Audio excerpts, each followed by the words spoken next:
So, class 11th, today I will start the new question regarding the Raja Textiles, question number 17. So, what is question number 17? Raja Textiles, company which closes its 31st March, purchase a machine on 1st April 2009 for 50,000. On 1st 10 2010 it purchase an additional machine, यानी अक्टूबर में एक और machine purchase कर रहा है, ठीक है, तो वो 2010 में परचेज कर रहा है for 30,000. The part of the machine which was purchase on 1st for 2009 costing 10,000 which was sold for 3600 on 30th September. ठीक है, यानी एक पार्ट है जो मशीनरी 1st for 2009 में परचेज की गई थी, वो 10,000 की थी, जिसमें जो पूरी 50,000 की है उसमें एक 40,000 का पार्ट होगा, एक 10,000 का पार्ट होगा. तो उसमें से सेकंड पार्ट यानी 10,000 पार्ट वाले को बेच दिया गया, सोल्ड कर दिया गया 3600 में ऑन 30th September 2012. यानी अप्रैल में जून जुलाई अगस्त सितंबर 6 मंथ तक मशीन चली. तो prepare the machinery account for 4 years. If the depreciation is provided 10% for diminishing balance method. तो one more important thing in this chapter कि एक आखिरी क्वेश्चन WDV का, इसके बाद सारे क्वेश्चन सेम हैं इसी तरीके के, ठीक है. सो आपका क्वेश्चन नंबर 17 और क्वेश्चन नंबर 16 जो है, question number 17 and 15 is very important for you, ठीक है. सो 17 में आते हैं और देखते हैं कि क्या कर रहा है ये, ठीक है.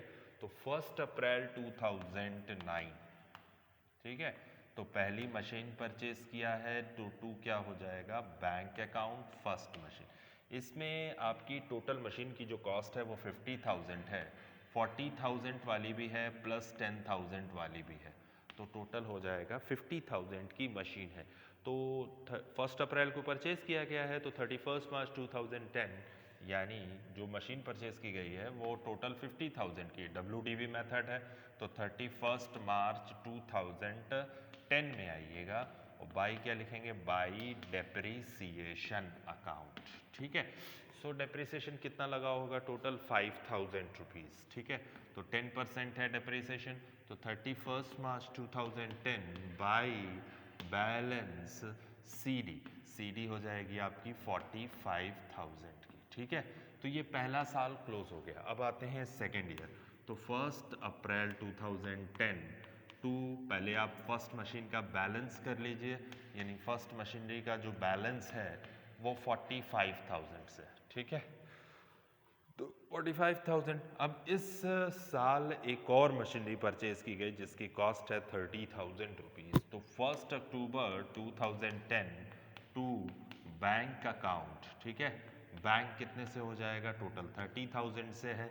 यहाँ पे आइएगा 31 मार्च 2011 और पोस्टिंग कर दीजिएगा. टोटल डेप्रिसिएशन आप चार्ज करेंगे, तो पहला डेप्रिसिएशन जो चार्ज होगा वो 10% पे है.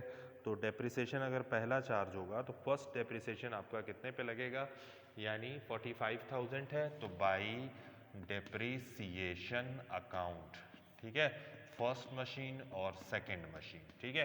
तो 4500 फर्स्ट वाले पे लगेगा, 30,000 इंटू 10% 3,000 और उसका आधा हो जाएगा. क्यों हाफ होगा, क्योंकि डेप्रिसिएशन कब है, हाफ ईयर लगेगा. क्यों हाफ ईयर लगेगा, क्योंकि मशीनरी कब परचेज की गई, 1 अक्टूबर को, ठीक है. तो 3,000 रुपीज़, तो टोटल आ जाएगा 7,500. अब आ जाते हैं 31 मार्च 11 by balance CD on first machine, CD on second machine. First को फर्स्ट से माइनस करो, सेकंड को सेकंड से माइनस करो, तो आपका टोटल जो आ जाएगा वो कितना आएगा, यानी आ जाएगा 45,000 माइनस 4,500, तो आ जाएगा 40,500. यहाँ पे 30,000 माइनस यहाँ पे लगेगा आपका 1,500, यहाँ पे टोटल लगेगा 1,500, ठीक है. सो चूँकि मशीनरी खरीदी कब गई थी, अक्टूबर में, तो ये हो जाएगा आपका 6,000 रुपीज़. यहाँ थोड़ा सा क्लियर कर लीजिएगा, ठीक है, क्योंकि 30,000 की थी तो 10% 3,000, चूँकि 1 अक्टूबर के होता है हाफ कर देंगे, ठीक. फिर 40,000, फिर उसके बाद 30,000 माइनस 1,500, तो आपका हो जाएगा 28,500 रुपीज़, ठीक. अब यहाँ आते हैं, बात करते हैं तो टोटल मशीन की कॉस्ट कितनी थी? 69,000 रुपीज़। ठीक, 69,000 रुपीज़ की टोटल मशीन थी। अब यहाँ से इसको आप फाइनल कर लीजिएगा, फिर इसके बाद आपका सेकेंड ईयर कंप्लीट हो गया। ठीक है, अब शायद थर्ड ईयर में देखें क्या कोई और मशीन परचेज की गई। थर्ड ईयर में आई थिंक कोई मशीन परचेज नहीं की गई। ठीक है, तो 1 अप्रैल में आते हैं हम 2011 कर देंगे, टू बैलेंस बीडी कर देंगे, BD on first machine, BD on second machine, तो 40,500, 28,500। ठीक है, तो 69,000 रुपीज़। ठीक, तो 69,000 है। अब इसके बाद हमको करना क्या है, डेप्रिसिएशन चार्ज कर देना है। ठीक है, तो मार्च 2020, ठीक है, 31 मार्च 2010, 11 और 2012 by depreciation account, depreciation on first machine, depreciation on second machine. तो जो डेप्रिसिएशन काउंट होगा वो कितना काउंट होगा, 40,500 का 10% हो जाएगा आपका 4050। ठीक है, तो इसमें इसका कितना चार्ज होगा, इंटू 10%, 2850। ठीक है, तो 4050, 6900, ये आपका मतलब थर्ड ईयर का फाइनल डेप्रिसिएशन। अब हम इसी साल बैलेंसिंग भी कर दें, by balance CD, CD on first machine, CD on second machine. तो 40,500 माइनस 4050 तो हो जाएगा 36450। अब आते हैं हम 28,500 माइनस 2850 तो आ जाएगा 25,650। ठीक है, तो आपका टोटल हो जाएगा इस साल की सीडी 62,500 रुपीज़। ठीक है, तो 62,000 आई थिंक 100 आएगा ये, 100। ठीक है, फिर इसके बाद हम लोग बात कर लेते हैं, यानी ये साल तो आपका क्लोज हो गया। ठीक, थर्ड ईयर आपका क्लोज हो गया। ठीक है, अब हम लोग आते हैं लास्ट ईयर की बात करते हैं, और लास्ट ईयर में शायद मशीन को सोल्ड ऑफ किया गया है। यानी वो मशीन कितने में सोल्ड ऑफ की गई, यहाँ से यहाँ तक का पार्ट आपका ख़त्म हो गया। ठीक, अब हम लोग आते हैं, देखते हैं 1 अप्रैल 2012 में डाटा को ट्रांसफ़र करेंगे। टू क्या हो जाएगा, to balance BD, BD on first machine, BD on second machine, तो 36450, 25,650, तो आपका टोटल आ जाएगा 62100। ठीक है, एक बार काउंट भी कर लेते हैं, 62100, ये आपका 6 है। ठीक है, तो अब हम लोग आ जाते हैं, देखते हैं क्या इस साल मशीनरी को सोल्ड आउट किया गया।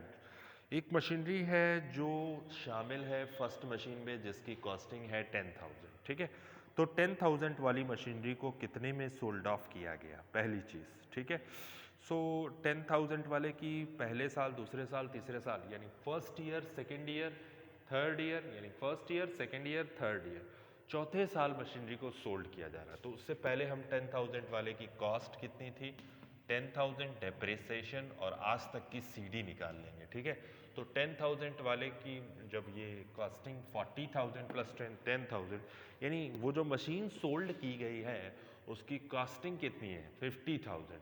वो मशीन जो, इसमें से दो पार्ट है मशीन का, एक पार्ट 10,000 का, दूसरा है 50,000 40,000 का। तो सपोज करिए अगर 40,000 प्लस 10,000 50,000, तो दो पार्ट में हमने शामिल कर दिया, इसको बांट दिया, तो 10,000 वाली मशीनरी को सोल्ड कर दिया गया, जिस पर कॉस्ट लगी होगी, डेप्रिसिएशन लगा होगा 1,000, तो 9,000 की सीडी बनी होगी। फिर 9,000 माइनस इंटू 10%, 8,100, और 8,100 चूँकि 3 साल मशीनरी चली है तो 8,810। तो अब तक की सीडी जो आ रही है वो कितनी आ रही, तो वो आ रही है 7,290। जब फोर्थ ईयर में हम मशीनरी को बेचने जा रहे हैं तो उसकी कॉस्ट क्या थी, 7,290। ठीक है, 7290 रुपीज़, ठीक है। तो ये कॉस्ट थी उसकी, और उसको सोल्ड कितने में कितने में किया जा रहा है, यानी जो मशीन चल रही है वो 30 सितंबर 2012 तक चली है वो मशीन, ठीक है। तो यहाँ तक का डेप्रिसिएशन हम निकाल लें, यहाँ तक का सेलिंग वैल्यू निकाल लें कितनी है। तो उसकी सेलिंग वैल्यू जो है by bank in bracket sale, यहाँ बाई वर्ड यूज़ कर लीजिएगा, बाई बैंक 3600, और इसी सेम डेट में हम लॉस और प्रॉफिट निकालते हैं और डेप्रिसिएशन भी चार्ज करेंगे क्योंकि मशीन हमारी 30 सितंबर तक चली है, ठीक है। तो उसकी कॉस्ट क्या थी, 7290 इंटू 10% डिवाइडेड बाई 2, यानी आपका जो डेप्रिसिएशन काउंट हो रहा है वो 365 काउंट हो रहा है, दोनों को प्लस कर लीजिएगा, ठीक है। तो 365 364.5 आ रहा है, लेकिन आप 365 कर लीजिएगा, वो ज़्यादा बेस्ट रहेगा, ठीक है, राउंड ऑफ में। तो 3600, तो आपका जो आज तक की कॉस्ट आ रही है वो आ रही है, यानी अगर देखा जाए तो आज तक की कॉस्ट थी 7290, जिस पर हमने डेप्रिसिएशन काउंट कर दिया, ठीक है, 365। तो ये दोनों कॉस्ट यानी 3600 प्लस 365, तो 3965 की मशीन को सोल्ड किया गया, यानी हम ये कह सकते हैं 7290 वाली मशीन को कितने में सोल्ड किया गया, 3965, दोनों को ऐड करिएगा 3965 आ जाएगा। तो आपका आ जाएगा सीधा सीधा लॉस, ठीक है। तो यहाँ पे सेम डेट में आपको कुछ नहीं लिखना है, बाई लॉस करके दिखा दीजिएगा, ठीक है। लॉस कितना है, 3325। अब हम बात करते हैं पार्ट मशीनरी, जो 40,000 की मशीनरी आपके पास बची है। जो बची है उस पर भी डेप्रिसिएशन चार्ज होगा और बैलेंसिंग होगी, ठीक है। तो आपको ये पता है कि इसमें से 3640, ठीक है, हम इसको चेंज कर ले रहे हैं थोड़ी सी वैल्यू, ठीक।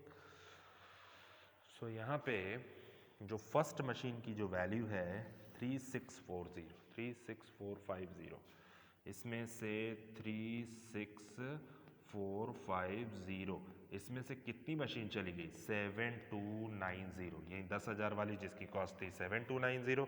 तो हम ये ऐसे कर सकते हैं 36450 माइनस 7290, तो 29160।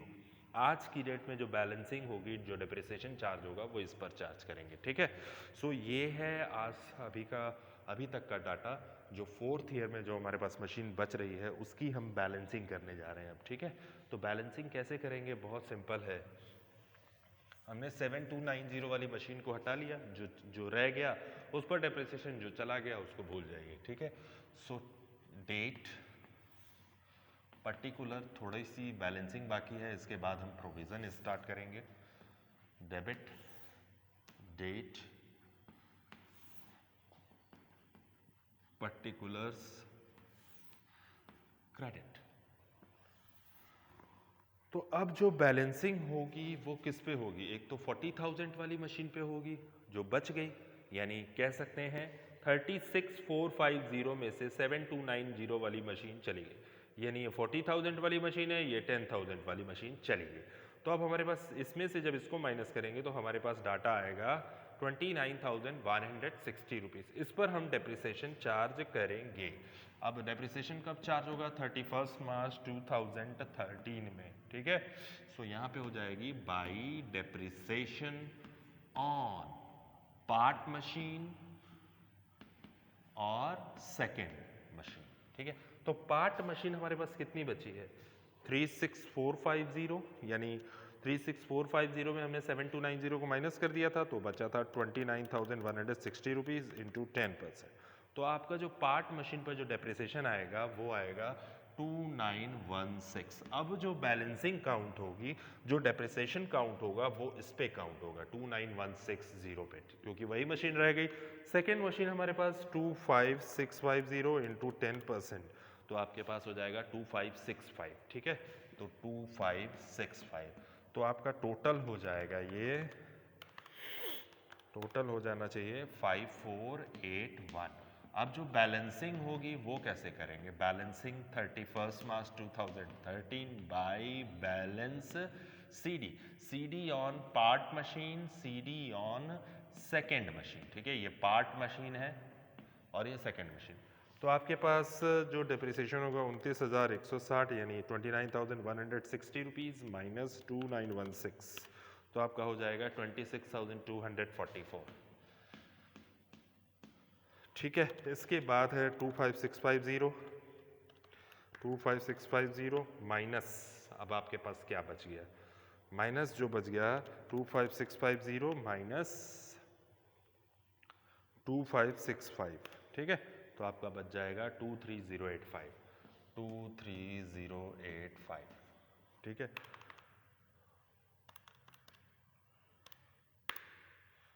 49329, ठीक है। तो ये आपका आज का क्वेश्चन था, राजा टेक्सटाइल्स के नाम से ये क्वेश्चन है। क्वेश्चन नंबर 17 है आपकी बुक में। क्वेश्चन नंबर 17 को राइट कर लीजिएगा। अब हम बात करते हैं प्रोविज़न फॉर डेप्रिसिएशन की, ठीक है। तो इसके बाद का जो क्वेश्चन है वो प्रोविज़न फॉर डेप्रिसिएशन है, उसको काउंट करने का तरीका देख लीजिए कैसे करते हैं।